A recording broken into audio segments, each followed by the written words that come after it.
प्रिय लोग, हम आपका इस वीडियो में स्वागत करते हैं। और इस वीडियो में आज हम लोग शीर्षक या विचार करेंगे, हे मनुष्य तू है ही क्या, हे मनुष्य तू कौन है। A man after all who you are और व्हाट आर यू। इस वीडियो को हम ज़रूर सुने और जानें कि हम मनुष्य का जीवन है ही क्या। और इस वीडियो के द्वारा हम सच में जान पाएंगे कि मनुष्य के जीवन की सच्चाई क्या है। अक्सर मनुष्य को ये देखा जाता है कि मनुष्य एक दूसरे के ऊपर दोष लगाता है और उसकी गलतियों को ढूंढता है, उसको शर्मिंदा करता है, यहाँ तक कि मनुष्य यहाँ परमेश्वर की भी गलतियाँ निकालता है और कहता है कि परमेश्वर दोषी है। तो आइए इसके बारे में देखें तो परमेश्वर का वचन क्या कहता है। हे मनुष्य, भला तू कौन है जो परमेश्वर का सामना करता है। क्या गढ़ी हुई वस्तु गढ़ने वाले से कह सकती है, हे तूने मुझे ऐसा क्यों बनाया। क्या कुम्हार को मिट्टी पर अधिकार नहीं कि एक ही लौंदे से एक बर्तन आदर के लिए और दूसरे को अनादर के लिए बनाए।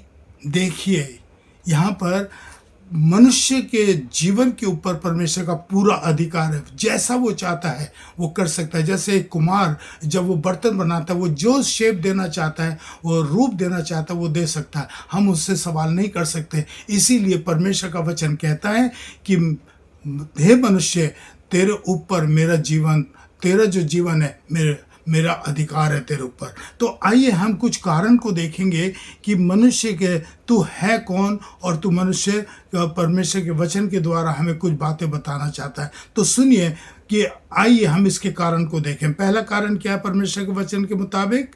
फिर परमेश्वर ने कहा, हम मनुष्य को अपने अपने स्वरूप में बनाए और समानता में बनाए कि वे समुद्र की मछलियों, आकाश के पक्षियों और घरेलू पशुओं और सारी पृथ्वी पर सब रेंगने वाले वस्तुओं जो पृथ्वी पर रेंगते हैं उस पर अधिकार रखें। परमेश्वर यहाँ पर दो बातें कर रहा है कि हम जैसे मनुष्य को परमेश्वर ने अपने स्वरूप बनाया, तो हम कितने भाग्यशाली हैं। और परमेश्वर ने जो कुछ भी सृष्टि करी है वो सारी वस्तु मनुष्य को दे दी कि तेरा अधिकार उस पर दिया। हमें कितना बड़ा इंसान बनाया है परमेश्वर की दृष्टि में, हम कितने बड़े हैं। दूसरा कारण देखेंगे मनुष्य की परिस्थिति कैसी है। क्योंकि दाम देकर मोल लिए गए, इसलिए अपनी देह के द्वारा परमेश्वर की महिमा करें। हाँ, हमें क्या करना चाहिए, परमेश्वर की महिमा करनी चाहिए। परमेश्वर ने हमें इस संसार में इसलिए भेजा कि हम उसकी महिमा करें, स्तुति करें और प्रशंसा करें। तुम दाम देकर मोल लिए गए हो, मनुष्यों के दास ना बनो। हाँ, हम परमेश्वर के लोग हैं। परमेश्वर ने हमको अपने स्वरूप बनाया, उसने हमको दाम लेकर खरीदा है। इसलिए हमें मनुष्य की गुलामी नहीं, लेकिन परमेश्वर के संतानों के नाते हमें परमेश्वर की सेवा करनी चाहिए। ये परमेश्वर हमारे जीवन के द्वारा चाहता है। देखिए, और एक और कारण देखेंगे, उसमें क्या कहता है परमेश्वर का वचन। पर यदि तुम में से किसी को बुद्धि की घटी हो तो परमेश्वर से मांगे, जो बिना उलाहना के उदारता से देता है। उदारता से देता है। देखिए, आज हमारे पास ज्ञान, बुद्धि, समझ है, तो मनुष्य इसके ऊपर घमंड करता है कि मेरे पास इतना बड़ा ज्ञान है, मैं इतना बड़ा ज्ञानी हूँ। याद रखिए, परमेश्वर का वचन कहता है ये सब कुछ मैंने दिया। सोलोमन को भी ज्ञान और बुद्धि दी थी, परमेश्वर की ओर से मिला था। हम जितने भी बुद्धिमान हैं, जितने भी हम होशियार हैं, जो भी हमारे पर ज्ञान, बुद्धि, समझ है, वो हमें परमेश्वर ने दिया और उसको हमें परमेश्वर के लिए इस्तेमाल करना चाहिए। हमें अपने बुद्धि, ज्ञान और समझ पर घमंड नहीं करना चाहिए। देखिए, कभी कभी मनुष्य क्या सोचता है कि मैं ना अपने जीवन में विदेश जाऊंगा, खूब पैसा कमा करके लेकर आऊंगा, मैं इतना बड़ा मकान बनाऊंगा, ये गाड़ी लूंगा, इतना बड़ा बिजनेसमैन बन जाऊंगा, मैं सेलिब्रिटी बन जाऊंगा। मेरे प्रिय, ये तो योजना हम बनाते हैं, लेकिन जो परमेश्वर योजना बनाता है वो और कुछ होती है। तो आइए एक और बात हम लोग सीखेंगे। ये तो कारण थे, अब ये सीखेंगे। याद रखे, हे मनुष्य तू है क्या, तेरी परिस्थिति क्या है, तू किस तरह का इंसान है, इसके बारे में सुनेंगे। देखिए परमेश्वर का वचन हमें क्या सिखाता है। और ये नहीं जानते कि कल क्या होगा। सुन लो, तुम्हारा जीवन है ही क्या। तुम तो भाप के समान हो जो थोड़ी देर दिखाई देती है और फिर लोप हो जाती है। देखिए, हम लोग बड़ी बड़ी योजना के बारे में कहते हैं, विदेश जाएंगे, ये करेंगे, वो करेंगे। परमेश्वर का वचन कहता है तू तो एक भाप के समान है। और आपको मालूम है भाप क्या होती है? थोड़े समय के लिए दिखती है और उसके बाद लुप्त हो जाती है। तो मनुष्य की तुलना जीवन के बारे में एक भाप के द्वारा करी गई है। देखिए दूसरा वचन क्या कहता है? मेरी आयु ढलती हुई छाया के समान है, जो आप में घास के समान है और सूख जाती है। दूसरा जीवन मनुष्य का कैसा है? एक सूखी घास के समान है।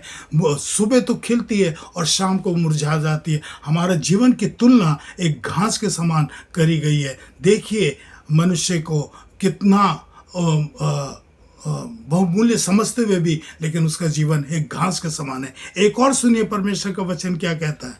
इसको स्मरण रख कि ये नाशवान है, ये वायु के समान है जो चलती जाती है और लौट कर नहीं आती। सिर्फ मनुष्य के जीवन को परमेश्वर कहता है कि तू एक वायु के समान है, एक तरफ से आती है और दूसरे की तरफ चली जाती है। ये एक मनुष्य का जीवन है।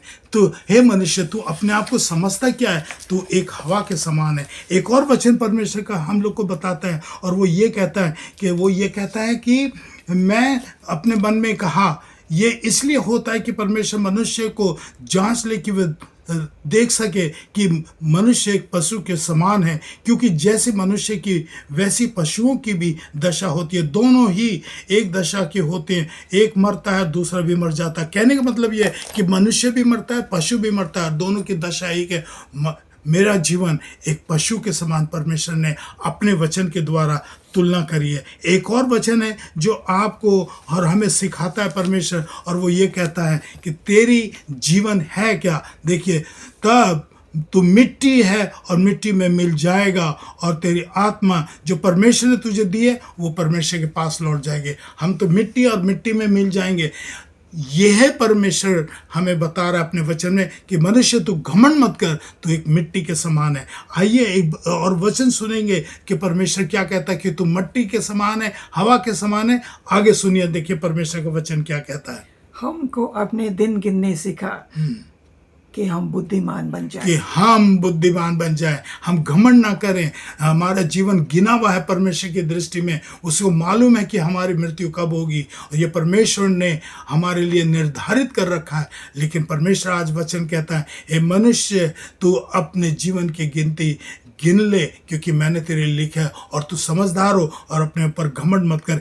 एक और वचन है जो परमेश्वर का वचन हमें क्या बताता है, सुनिए, देखिए। अपने जवानी के दिनों में हाँ, अपने सृजनहार को स्मरण रख। देखिए, जब तक मैं इस संसार में जीवित हूँ, अपने उस सृष्टिकर्ता को याद कर जिसने तेरे को बनाया है। तू किसी भी लायक नहीं है कि तू घमंड करे। आज हम लोग देखें कि परमेश्वर ने हमारे जीवन को एक हवा के समान, एक भाप के समान, एक सूखी घास के समान बताया, और यहाँ तक कि पशु के समान। और आखिर में कहता है कि तू जब तक इस संसार में जीवित है, एक क्या कर, परमेश्वर को याद कर। हे हमारे हम प्रार्थना करें, हे मेरे परमेश्वर, तो हमें सिखा कि हमें कैसे जीवन जीना चाहिए। हम अपने घमंड की आत्मा को मार दें, दीन और नम्रता का हमें जीवन देना, और हमारे जीवन को प्रभु तेरे लिए इस्तेमाल करें। यही प्रार्थना हम अपने परमेश्वर से मांगते हैं।